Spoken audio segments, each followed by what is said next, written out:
এই মুহূর্তে এসেছি দক্ষিণ চব্বিশ পরগনার এমন একটি জায়গা যেখানে মূলত সারা বছর জাল সারানোর মতো কাজ চলে। সারা বছর ট্রলার সমুদ্রে না চললেও কিন্তু সারা বছর জাল সারানো চলে, আর এই জাল সারানোর কাজের সঙ্গে কয়েক লক্ষ মানুষ জড়িত।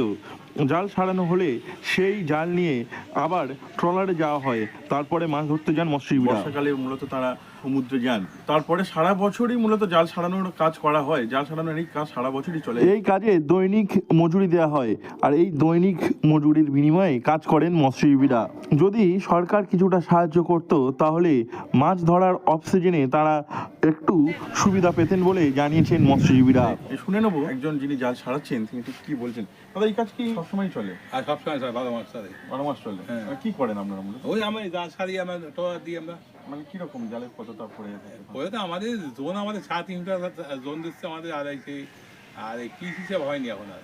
আচ্ছা, হ্যাঁ, এখন জাল করে দিচ্ছি, রিপেন্ট করছি। তুমি 28 তারিখ থেকে বন্ধ, কিছু ট্রলার বন্ধ হয়ে গেছে। মানে মাছ কম পাওয়া যাচ্ছে। আর মাছ কম হচ্ছে, কিছু ট্রলার যাচ্ছে, কিছু যাচ্ছে না। আচ্ছা, তো এই মুহূর্তে কি মনে হতে হচ্ছে? পাওয়া যেতে, আমাদের বসে থাকি, আমাদের কিছু পাওয়া যেতে, আমাদের নিশ্চিত না কেউ ব্যবহারে এই জাল সারি খাবো আমরা, কি করে? আবেদন করেছি, আবেদন করেছিলাম আমরা, আমাদের করেছিলাম হচ্ছে না। না, হচ্ছে না। কোথায় আবেদন করেছি? আবার বলছিলাম তো আমরা এই গেলাম, বিডিও অফিসে গেলাম, সেইখানে গেলাম, সেই ওখানে আমাদের এই লোকাই ছিল, সেইখানে গেলাম। আমি কি বলছি মূলত? বলছে হবে, হবে, এখন বলছে হবে। হবে। তোমাদের 10,000 টাকা তোমার দেওয়া হবে, তোমাদের এই বক্তৃতা কি আর পাবো?